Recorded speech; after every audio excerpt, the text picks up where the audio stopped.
Miss you, Mimaw. Yan, na-miss po ako ng alaga ko. Na-miss po ako ng alaga ko kaya nakasakay siya sa akin. So, sabi ko kami na lang uling dalawa. Miss you, Mimaw, Mimaw.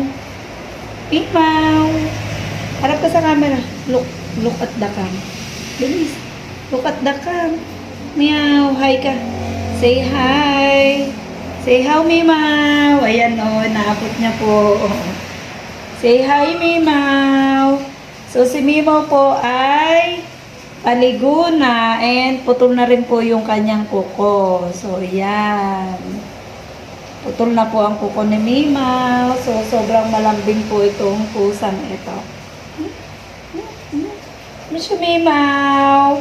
I miss you so much. Uy, iniwanan kita. Ilang araw kitang iniwan? Mimaw, ilang araw kitang iniwan. So, na-miss mo ko. Sina kuya nakauwi na. Nagbakasyon lang sila dito. So, yan po yung aking alagang pusa na napakabait at napakalambing. Yan. Si Mimaw. Meet my Mimaw. Dati po guys ay takot ako sa pusa. Takot po akong umawak sa pusa. Pero dahil po napakabait nito si Mimaw, so napamahal na rin ako sa kanya. And binilang ko na rin po siya ng pet food na simula nung kumain siya ng pet food, dati nung una siyang dumating dito sa akin, kanin lang yung pinakakain ko.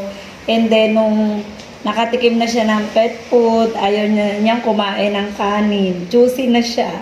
So gano'n na siya ka-juicy. And malakas po siyang kumain.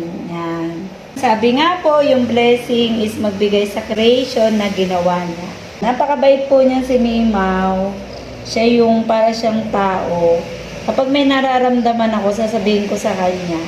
And then, kinabukasan yun, maalwa na yung pakaramdam ko. So, siya naman yung naiiba yung boses.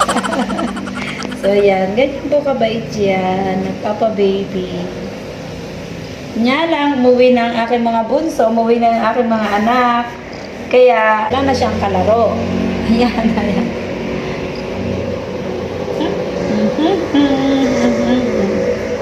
Yan, dati pa ako'y takot. Ako yumawak lang, ay ako natatakot. Pero nasanay na rin ako sa kanya. Kasi ang bait niya. At hindi rin po ako marunong magpaligo noong una, so pinaliguan pa rin po ng aking manager. Manager ko po yung nagpaligo kasi pet lover po yung aking manager. May alaga po siyang imported na pusa na si Chambe.